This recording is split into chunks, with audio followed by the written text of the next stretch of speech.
Hello! Tayong mga bakers ay may kanya-kanyang diskarte kung paano ba natin ito mapasarap, mapaumbok o mapalambot yung ating chiffon. At may kanya-kanya tayong timplada kaya ngayong video na ito ay isi-share ko sa inyo yung aking timplada ng aking chocolate chiffon cake. Sa mga new beginners at sa mga gustong matuto nito, sana panoorin po ninyong video natin hanggang sa matapos. Una mga palangga ay gagawa tayo ng ating chocolate butter. Nakaprepare na po yung ating 5 piraso ng ating egg yolk. 5 piraso yan ha, nadurog lang yung isa. At maglagay po tayo dito ng 1/2 teaspoon ng ating rock salt at 1 teaspoon ng ating baking powder at 1 tablespoon ng ating caramel liquid. Kung walang caramel liquid, pwede na lang dito maglagay ng food color chocolate brown. At maglagay tayo dito ng 1/4 cup ng ating oil at 3/4 cup ng ating asukal na puti or 150 grams. At isunod na natin dito yung ating 3/4 cup ng ating evaporated milk. At tunawin lang po natin yung ating asukal at yung ating asin bago po tayo dito maglagay ng ating cake flour. At nang natunaw na po talaga natin yung ating mga dry ingredients, ay magsala na po tayo ng ating cake flour or 125 grams. At isunod na din natin dito yung ating 1/4 cup ng ating cocoa powder. Sa ating cocoa powder mga palangga ay pwede tayo ditong gumamit ng Bensdorp na cocoa powder. At maglagay tayo dito ng 1/2 teaspoon ng Nescafe. Pero ito'y optional lang mga palangga ha, pero mas masarap pag meron nito. Kasi yung ating Nescafe ay nakadaragdag din lasang chocolate sa ating chiffon chocolate cake. At haluin lang po talaga natin yan at salain lang po natin para maging pino talaga yung ating mixture. At pagkatapos nito ay tapos na po natin gawin yung ating chocolate mixture. At itabi lang muna natin ito mga palangga. Proceed na po tayo sa ating egg white. Para po sa ating mirang, kailangan po natin dito yung 5 piraso ng egg white at 1/4 teaspoon ng ating cream of tartar at yung 1/2 cup ng ating asukal. At i-beat ko lang ito muna mga palangga sa speed na number 1. Hindi ko lang biglain yung ating itlog or yung ating egg white. At pag kuminis na ganito mga palangga, ay dandahan na po nating ilagay yung ating asukal na puti. At kailangan ay tansyahin nyo lang po na medyo natunaw na ninyo yung asukal natin na puti bago naman kayo maglagay ulit. At habang unti-unti kong nilalagay yung ating asukal na puti, ay inilipat ko na yon sa number 2 yung speed ng ating hand beater. At kailangan yung bowl natin na pinaglalagyan natin ng egg white ay malinis at tuyo, walang bahid na mulo mantika at lalong hindi na haluan ng kahit kaunting egg yolk. At yung kamay natin pag nagsisipere tayo ng ating egg yolk ay malinis at tuyo din at lalong walang mantika. At nang matapos ko nang nailagay lahat yung aking asukal, ay inilipat ko na sa number 3 yung ating hand mixer. At batihin lang natin ito hanggang sa maging matibay yung ating mirang. At kailangan din yung attachment ng ating hand mixer ay tuyo po, hindi basa.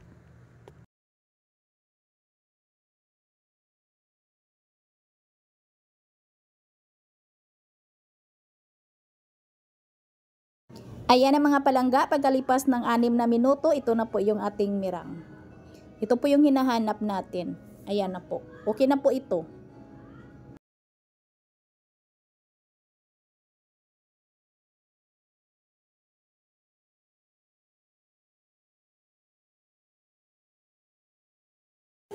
At kukuha lang muna tayo dito ng kaunti lang para lang po ma-mix natin dito sa ating butter bago po natin ibuhos lahat.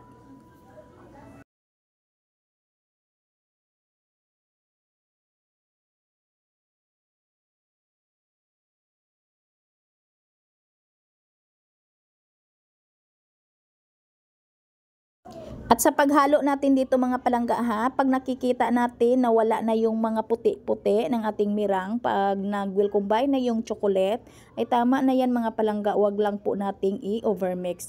At habang ganito po tayo, habang nagmi-mix po tayo dito sa process na ito, ay nagpapainit na po tayo ng ating oven, mga 5 minutos para lang mainit yung ating oven bago po natin ito isalang. Ang gamit ko na pan ay small yung sizes.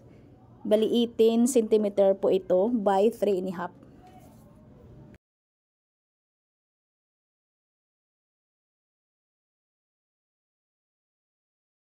At kunin lang po natin yung mga air bubbles. At yung ginawa ko para maganda yung alsa ng ating cake at maumbok ay nasa 200 degrees Celsius po tayo, yung init ng ating oven, up and down po. At 25 minutes sa init na 200 degrees Celsius. Bakit ba bumabagsak minsan yung ating chiffon? Ay nasa pagluto din po yan eh. Kasi depende po yan talaga sa ating oven. Hindi po tayo magkapareho ng oven, yung temperature ay nasa oven po din yan. Kailangan ay mapag-aralan ninyo at matansya talaga ninyo yung init ng inyong oven.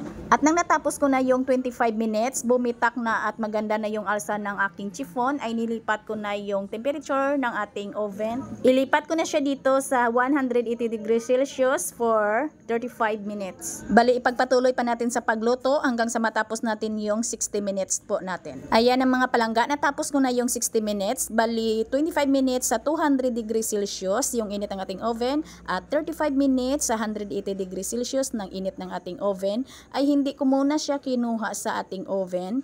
Bali, iniris ko muna siya sa loob ng mga 5 minuto bago ko po siya ginalaw, bago ko po binuksan yung ating oven. Kailangan po mga palangga, pag tayo'y nag-bake po ng ating chiffon cake, ay huwag talaga po nating bukas yung ating oven. Huwag po nating galawin para iwas bagsak po yung ating chiffon. Kailangan po ay tapusin muna natin yung nakasit natin na minuto bago po natin buksan, bago po natin galawin yung ating cake. At nang hindi na masyadong mainit na pwede nang mahawakan, ay i-unmold na po natin yung ating chiffon cake. At kung gusto mo naman na hindi bitak, na kagaya nito yung chiffon mo, ay yung init mo ay mababa lang. Steady mo na lang sa 180 degrees Celsius or 170 degrees Celsius. Ay yung chiffon mo ay hindi kagaya nito na bumitak. Eh kung ayaw mo nang bumitak.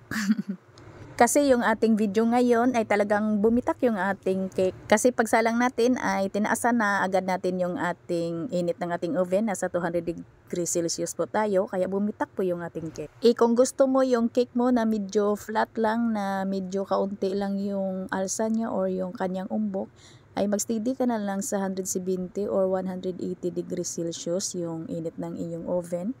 At yung cake mo ay hindi yan crack. Sa mga gustong matuto sa pagbibake, sana may natutunan. Magkita-kita po tayong muli. Ito pong inyong Kainday Tinapay. Maraming salamat at bye-bye.